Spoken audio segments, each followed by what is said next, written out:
and good morning, everyone. Welcome to our second quarter earnings conference call.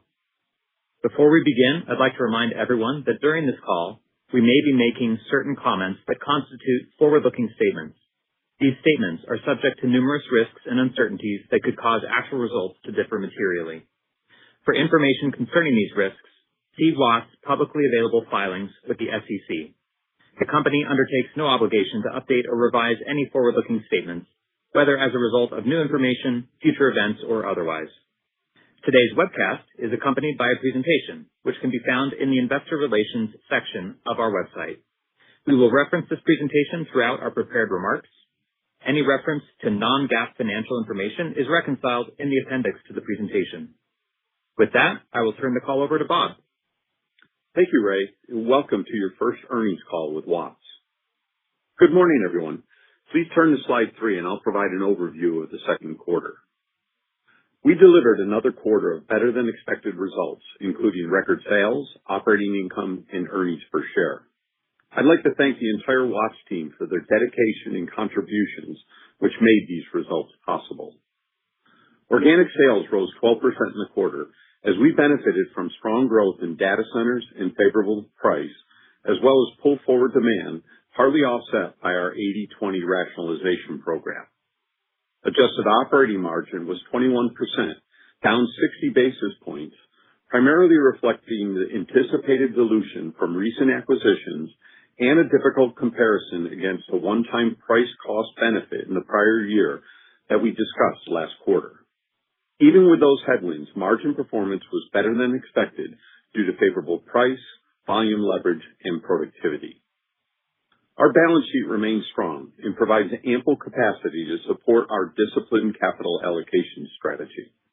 This includes evaluating strategic M&A opportunities while continuing to invest in productivity, product innovation, and other key growth initiatives. Moving on to our business updates. We continue to make good progress integrating our recent acquisitions using the One Watts Performance System. As a reminder, we completed 5 acquisitions in 2025 to expand our portfolio, strengthen our market reach, and increase exposure to non-residential markets. Overall, these businesses are performing well, and we remain on track to achieve or exceed our targeted synergies. We have also continued to proactively manage the impact of the Middle East conflict on our business. While it created some headwinds during the quarter, our teams have responded with pricing, supply chain, and productivity initiatives to help mitigate both the direct and indirect impacts. We're also pleased with the resilience of our newly acquired Saudi Cast business, as its in-country, for-country business model has limited the impact from the disruptions in the region. The tariff environment also remains fluid, with new Section 301 and 338 tariffs recently announced. These are in addition to the Section 232 currently in effect and replace the Section 122 tariffs, which recently expired. Based on the tariff structures currently in place, we continue to believe we're well positioned from a price-cost standpoint. Watts offers one of the industry's broadest portfolios of water solutions, and as we discussed before, approximately 60% of our sales come from repair and replacement activity. Together, these characteristics give us a strong foundation across different economic environments. As a result, while residential and non-institutional new construction markets remain challenged, we have continued to execute well and have been able to allocate resources towards high-growth market opportunities, including our data center initiative.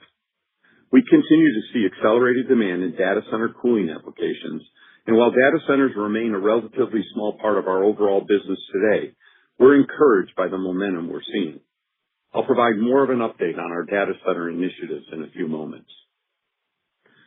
We published our 2025 sustainability report in June. Our sustainability efforts continue to create value for both our customers and Watts. We've made meaningful progress against our second generation of environmental goals while expanding innovative solutions that improve safety, water conservation, and energy efficiency. These efforts reinforce our commitment to solving our customers' most critical water challenges while supporting long-term growth. I'm proud of the progress our global teams have made and invite you to read more about it in the appendix of today's presentation or in our sustainability report, which can be found on our investor relations website. Now, an update on our outlook for the remainder of the year.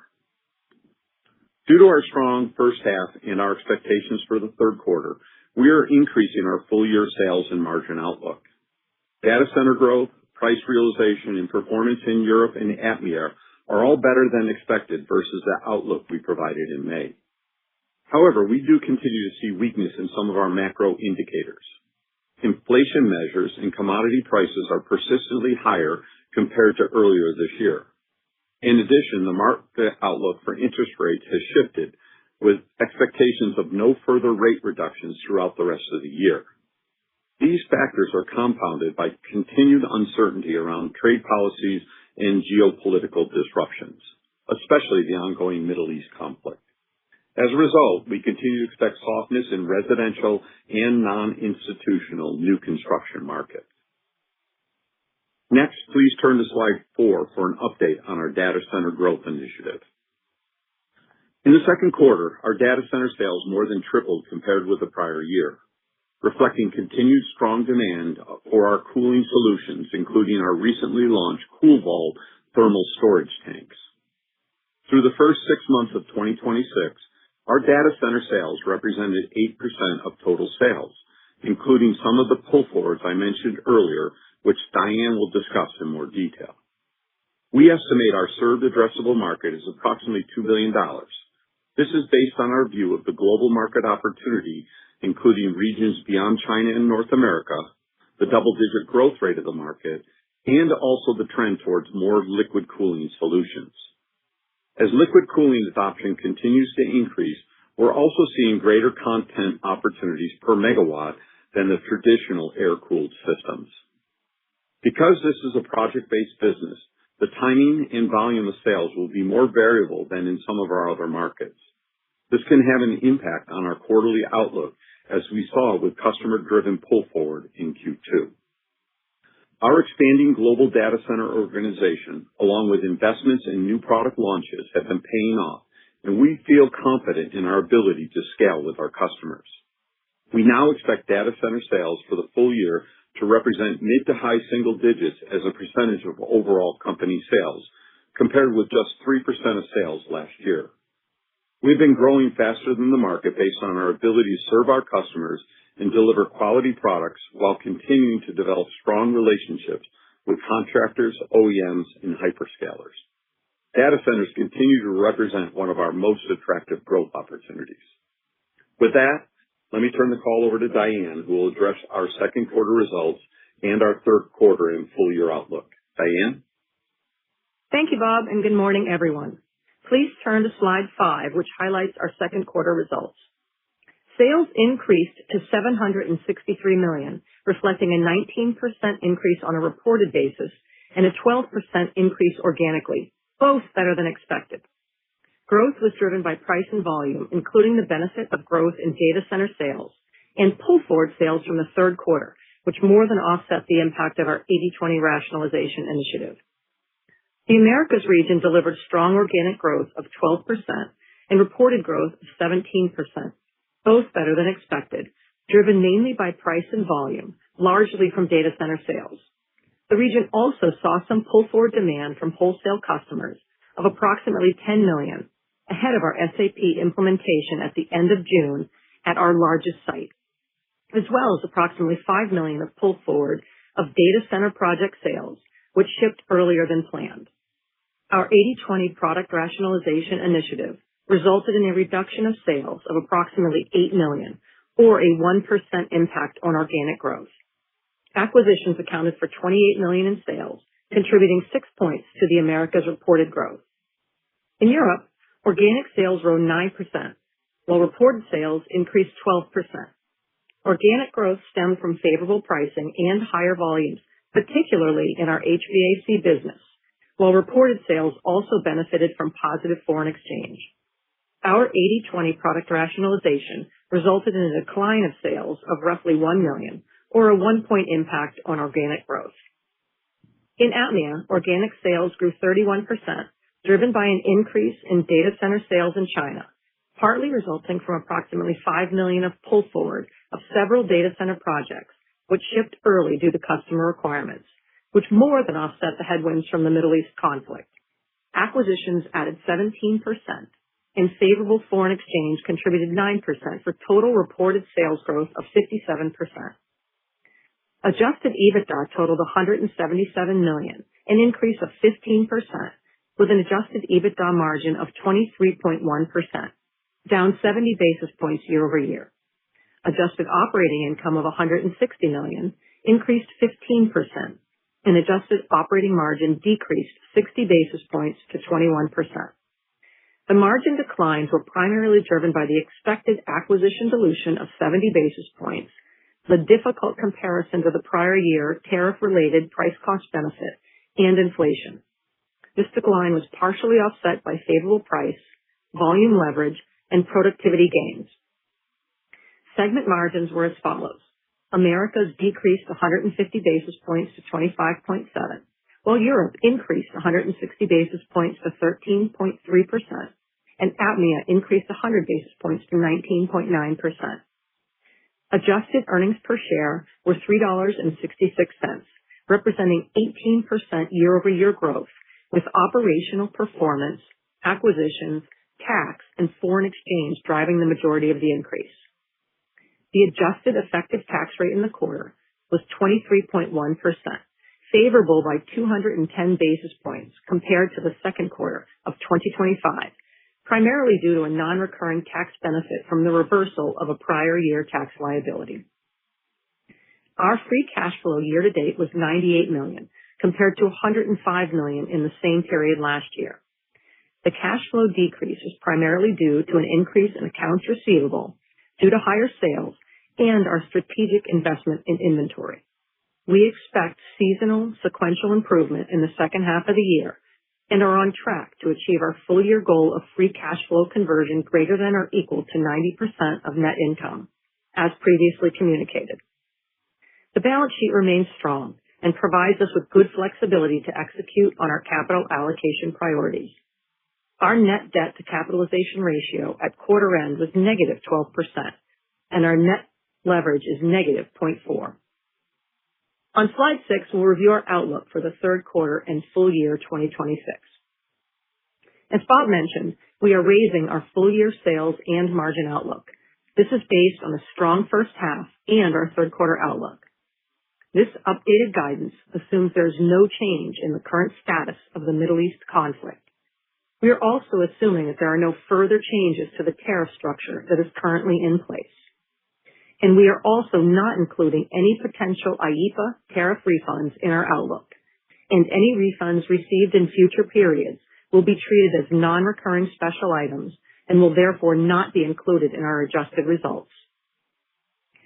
We now anticipate organic sales growth of 8% to 11%, which reflects over a 5-point increase to the midpoint of our previous outlook.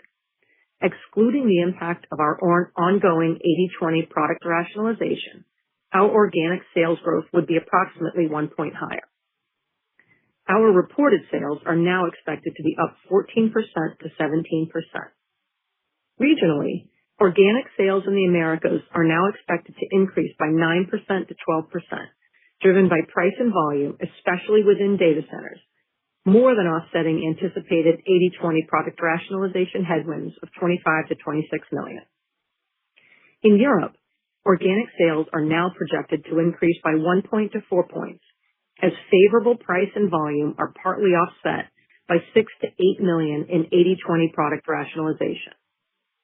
APMEA is now expected to achieve organic growth between 9 and 12%. Incremental sales from acquisitions are expected to be between $105 and $110 million in the Americas, a slight decline from our previous outlook as we begin to drive 80/20 actions in these businesses. We also expect between $21 and $22 million of acquired sales in APMEA. Foreign exchange is estimated to be an $18 million favorable impact.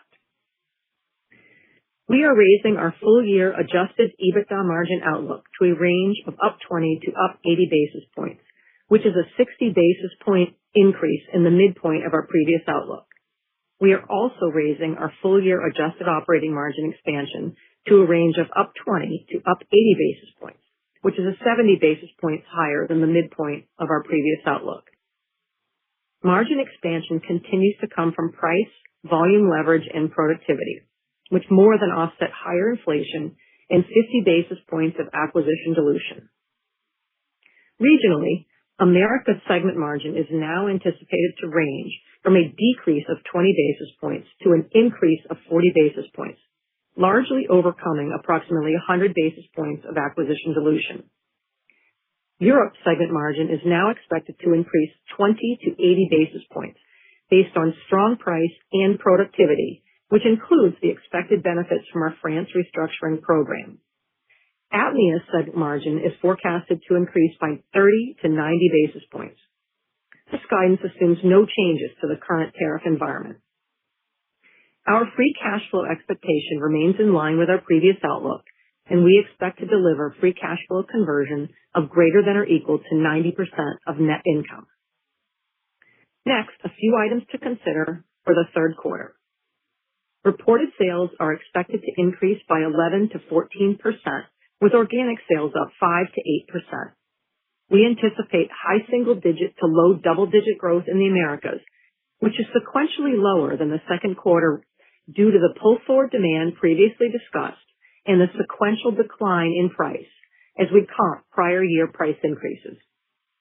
We expect flat to low single-digit growth in Europe and mid to high single-digit growth in APMEA, with our expected data center sales offsetting the impact of the Middle East conflict. These estimates incorporate the negative impact from product rationalization under our 80/20 initiative of approximately $2 million in Europe and $6 million in the Americas. Incremental sales from acquisitions are projected at $30 to $33 million for the Americas and around $5 to $6 million for APMEA.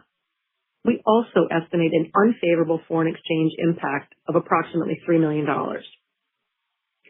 Third quarter EBITDA margin is expected to be between 22.2% and 22.8%.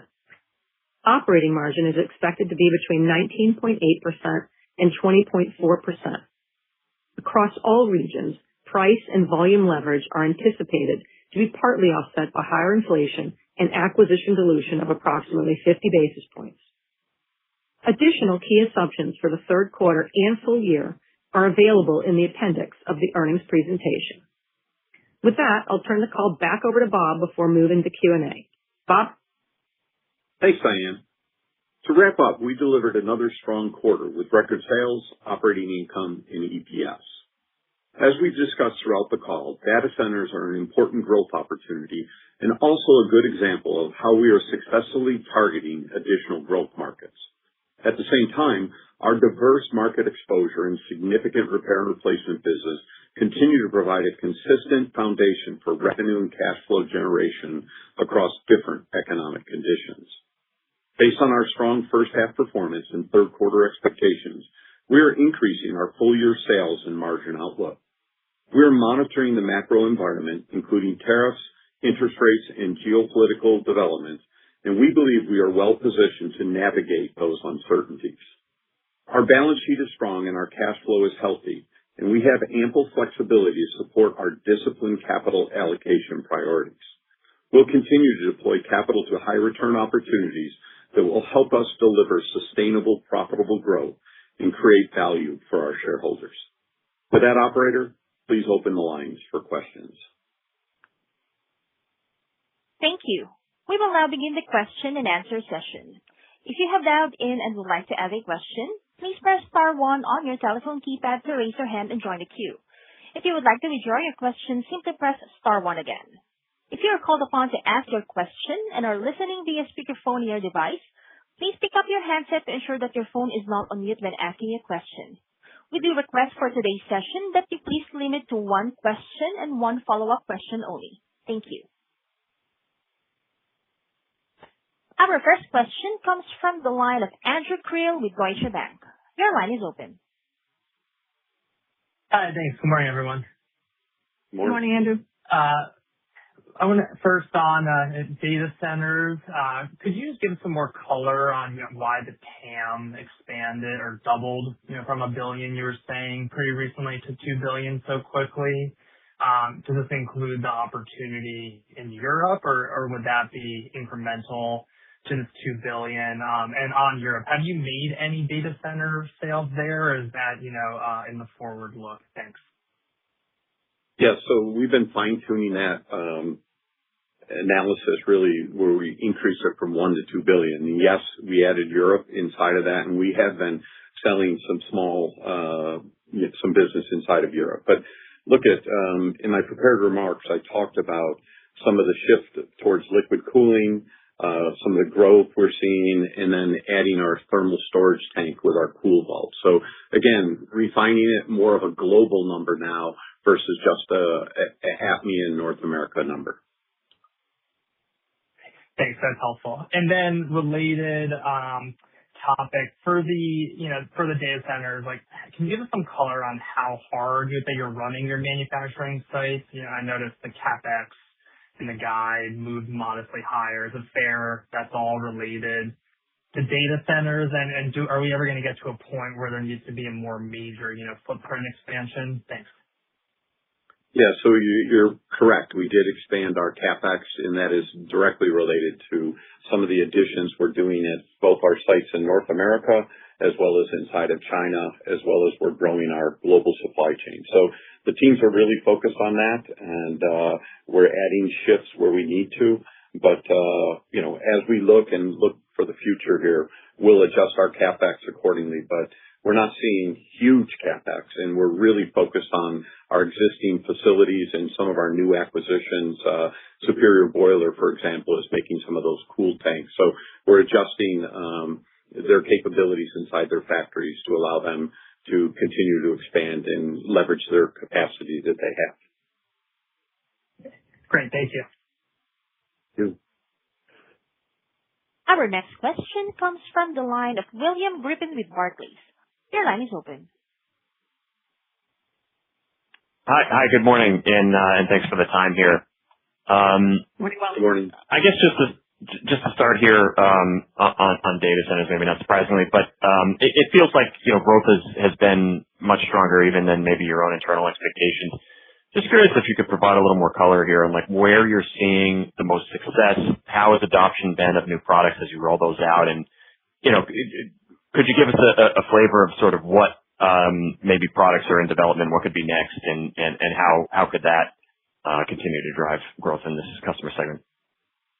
Yeah. So, yes, look, in this business, the customers rely on quality products delivered on time, and our teams are doing exactly that. And, it's all about profitable growth in this market. So we're very selective to make sure we can meet the customer requirements. And, certainly our focus on the new cool vault that we talked about earlier, we did not have that product last year, and we do have it now, and that's been growing with the thermal storage tank. So we'll continue to expand. We're developing new products, especially in the stainless steel side, really, as things move to more towards liquid cooling is where we're focused some of our R&D efforts. But we're working closely with our customers and looking forward to sharing more as some of these new products come online.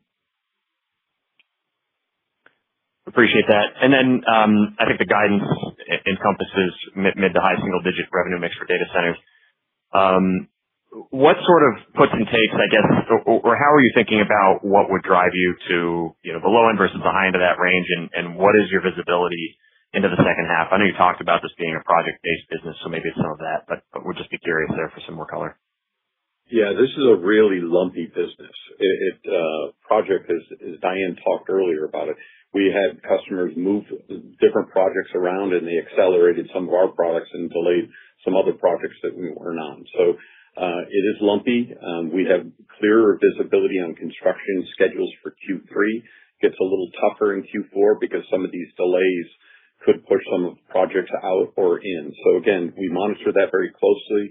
We have our project management teams working very close with customers to stay on top of that and continuing to work and leverage that. But again, These are large projects, so it gets lumpy in some of these quarters, and all things came together in the second quarter, quite honestly, and we shipped a lot. But we'll monitor that, and our best visibility is in Q3 right now, but we feel comfortable with our guidance. All right. Thank you very much. Thank you. Our next question comes from the line of Mike Halloran with R.W. Baird. Your line is open. Hey, good morning, everyone. Good morning. Hey, so maybe just a state of the union on what you're seeing on the more legacy construction markets, non-data center, which is obviously exciting for you guys. But any signs of change either way in the quarter? I know the environment cumulatively remains challenging, but if you think about the sub-segments that you serve within the non-res landscape or multifamily, are you seeing any real change either way in any of those sub-areas? Mike, when I look at the residential side, single family is probably getting slightly worse than it was last quarter. Multifamily is hanging in there, still soft compared to what we've seen before. Institution, both healthcare and education is holding up, which is good. The other than data centers, the other non-residential product new construction is still soft. So it varies by region, but I would say in general, it's similar to what we talked about last quarter, maybe slightly worse in the residential side. Thanks for that. And then when you think about the pricing side of things, kind of a twofold question here. Do you think the pricing actions you've taken position you for favorability or at least neutrality as you work through the back half of the year, and maybe help just understand how that cadences, the price cost piece cadences and the guidance in the back half of the year? Yeah, Mike, we saw about 6% price in the second quarter. We do expect that to sequentially decline in the back half. We feel okay about our price cost dynamic right now. We did do a couple of selected price increases globally just to address some of the inflation from the Middle East conflict. And we're watching that closely, but we feel pretty good about where we're at. Thank you. Much appreciated. Thank you. Thank you. Next question comes from the line of Jeff Hammond with KeyBanc Capital Markets. Your line is open. Hey, good morning, everyone. Good morning, Jeff. Good morning, Jeff. So, Bob, I'd call doubling your TAM more than fine-tuning. Well, Jeff, I always said greater than $1 billion, so certainly $2 billion is greater than $1 billion. Can we just unpack that a little bit? Like, how much is the Europe TAM expansion? How much, do you have a TAM for this thermal tank piece? And then, as you look at your product portfolio, and I think you mentioned some of the work you're doing in liquid cooling, like other products or applications that you are finding you can sell into that market would be helpful. Yeah, so there's a lot of puts and takes here, but it's not only Europe. We looked at the Middle East. We also looked at Southeast Asia and some of the other markets. So before, the number was primarily, let's call it North America and China related. We've now expanded it global. We're seeing opportunities that we're quoting on a global basis. So that's the big shift. And certainly we had a little more weighted towards air cooled, and we're seeing more of a shift towards liquid cooled. So a bunch of math, but it gets us closer there. When we said $1 billion before, we were around $1 billion, 1.4, but we rounded it to $1 billion. Now we're leaning more up towards that $2 billion. So again, we believe it's a good number. We've cross-referenced it, tied it globally, and feel better about that overall number.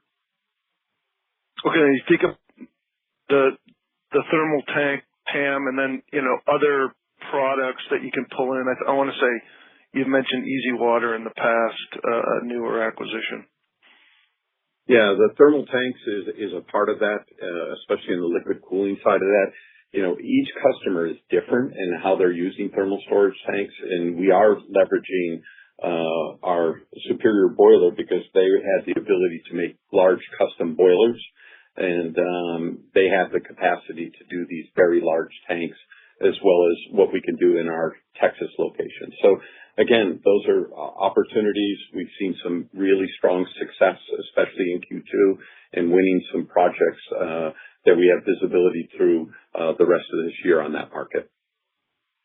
Okay, and then the last one, just you mentioned the market 15 to 20% growth, which seems a little bit low, but maybe just talk about your outgrowth. I mean, it seems like you're crushing market growth in the near term, but just how much do you think?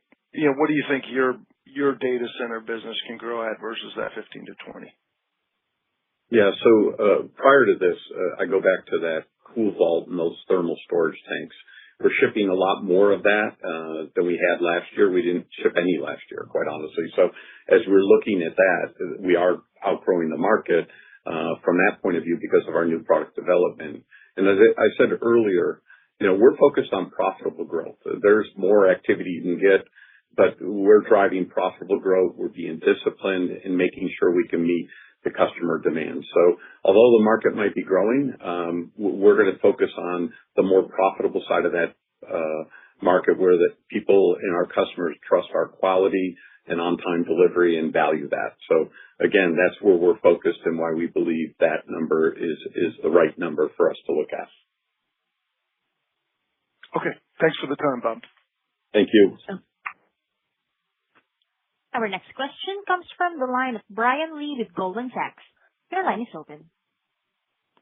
Hey guys, this is Keshav Chaudhary on for Brian Lee. Thanks for taking my question.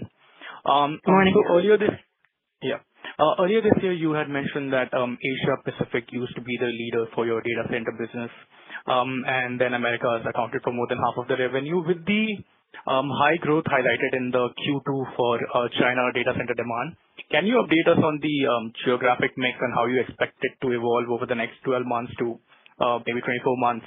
And more importantly, are there any meaningful differences in the margin profile between US and China and maybe other markets? And could a shift towards China be a tailwind or a headwind to the margins? Thank you. So I'll take the first part of the question. We continue to grow specifically in the China market, but we're expanding beyond that. We've had some really strong growth in Asia Pacific, at least from the inquiries point of view, other than China. As we look in Americas is growing faster than China right now, primarily because of that cool vault, which we're really only have in the U.S. at this point in time. So that's where the U.S. is growing even faster than that region. But again, we're continuing to grow in all of our regions around the world, including Europe. So it's a global initiative where we're focused on leveraging our global capabilities to win in that market. And I think on your margin question, Bob's right. I think the Americas is growing faster than the Asia Pacific region. But from a margin perspective, all of it's accretive. I don't think we're going to see a mix issue going forward. Okay, cool. Thank you. And just to maybe continue on the data center part, you disclosed a content opportunity of about 25,000 to 100,000 per megawatt content. Can you just help us identify what will drive a project towards the high end versus the low end of that range, and whether the average content per megawatt opportunity is increasing over time? And additionally, is the content higher in the US region versus the other regions? So going back to your previous question, yes, there's more content inside the U.S. only because we're selling that cool vault. But overall, when we look at it, each project varies depending on what part of the project and where we're getting. So a project could be as low as, $50,000 or as high as $30 million. So again, it varies based on content, based on customer need, and based on it's going to be higher in a liquid cooling application because we're selling, there's more content inside of that. So that drives you towards the higher liquid cooling with a tank, would drive you to that higher one versus, smaller content on the bottom of that. So again, it varies by project. We're giving a range and the ranges adjust accordingly, based on each one of the customer and based on project timing or where customers need us the most. So it's a big range, but again, that's what we're seeing in the market. Cool. Thank you. I'll pass it on. Thank you. Next question comes from the line of James Cole with Jefferies. Your line is open. Good morning. Thanks for taking questions here, and congrats on the quarter. Good morning. Good morning. I wanted to touch on the data center again. Sorry for keep hitting on this, but on project visibility, I think other companies kind of serving the data center construction kind of supply chain kind of described that as kind of multi-year backlog, and they have all the design win pipelines and everything. So does Watts have similar visibility into its data center pipeline longer term, or is the nature of your product such that orders are placed closer to the construction date with kind of less lead time? Yeah, any color on that would be helpful. Yeah, so I think the answer is both, right? We have longer visibility, in particular with the cool vaults, because they're very large and take a long time to do it. But some of the other products, we have lower visibility. So we don't have, 2 years worth of visibility. I would say at the largest amount, we have, maybe 5 months, and then it is down from there. But we stay very close to customers. We understand where their plans are, construction, contractors, et cetera, on what their needs are, and we're anticipating their future needs based on discussions with them. And, we have a great pipeline. We're working with them. It's also a timing of their release. A lot of them change their designs and won't finalize a design till very close to the end, which impacts, the piping and the valve structure inside that business. So it's based on size, et cetera, as it gets closer. So we've been combating that by having inventory available on the various sizes and adjust accordingly. So as you can see, we've been investing in inventory to, have that variability inside each one of those customer requirements. Got it. Thank you. And I guess kind of similar question. Can you walk us through how you actually go to market on this data center cooling loop? Are you selling primarily through distribution, direct to mechanical contractors or directly to hyperscalers and OEMs that are doing actual system? And at what stage product design process does Watts typically get specified in? And do they usually source or do they usually use multiple sourcing? Well, I think in this market, I think that all of them are multiple sourcing based on projects and where they're doing it. We involved a lot with our rep network. We're working closer with the customer, so we're partnering with our reps and the contractors, working directly with them. And in some cases, especially on the cool vault, it's more we're really working with some of the hyperscalers and the contractors directly with that. So each one of it varies. You get qualified by the hyperscalers and working directly with all the channel partners to do it. So we're in the whole process. We see the pipelines, we see the jobs, we're speaking with them, and we stay very close with them until the final release is out there. Great. Thanks for taking questions here. Thank you. Thank you. And again, if you would like to ask a question, press star then the number 1 on your telephone keypad. Our next question comes from the line of Jeffrey Reeve, which has happened to disconnect his line. Okay, everyone, that concludes the question and answer session. I would like to turn the call back over to Ray Nash for closing remarks. Operator, it looks like he came back in to the queue. Okay, Jeffrey Reeve, your line is now open. Yeah, sorry about that. The long pause made me question if I was logged in for a question. So I just want to go back to some of the data center stuff. I'm sorry for kind of going so much of this discussion, but the $25,000 to $100,000 per megawatt, I think, is a new disclosure. Can you just help us understand where within the range your current mix sits and maybe what your pipeline looks like? And should we just think about the $100,000 as like a data center with both air and liquid cooling, or is there something else? Yeah, we talked a little bit about this in the previous questions, but again, I would say the high end would assume it's a liquid cooled that also has thermal storage tanks.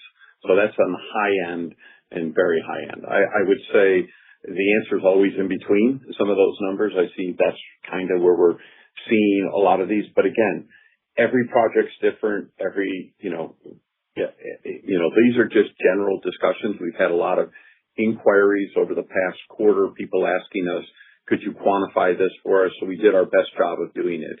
Anytime you give a range like this, it gets very difficult because it can be on the small end. It depends on whether liquid cooled, air cooled, whether it's in the U.S., whether it's in China or wherever in Europe. So again, we participate throughout the whole cycle. We're just trying to give you, the ranges for each one of these to give you some clarity when you look at inside of an overall data center and how we play. Appreciate that. I guess directionally we can then make an assumption kind of where liquid cooling growth is and kind of your opportunity. And then maybe just one more on just the gross margin compressed this quarter. I think SG&A improved. Is that related to the data center business mix? Should we expect that to continue? And maybe is there a natural floor in gross margins as the portfolio shifts? Yeah, from the gross margin perspective, remember there's a little bit of acquisition dilution in there. We did have the challenging price cost compared to last year. So those are a couple pieces of it. And yeah, on the data centers, we do have a little bit of gross margin dilution from that, but it's actually accretive to operating margin because there's a very low operating expense burden on that data center business. So you will see that a little bit going forward. Great. Thank you.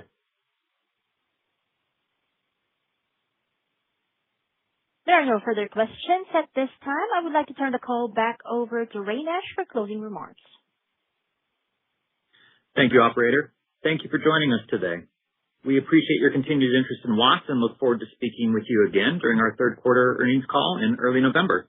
Have a great day and stay safe. Ladies and gentlemen, that concludes today's call. Thank you all for joining. You may now disconnect.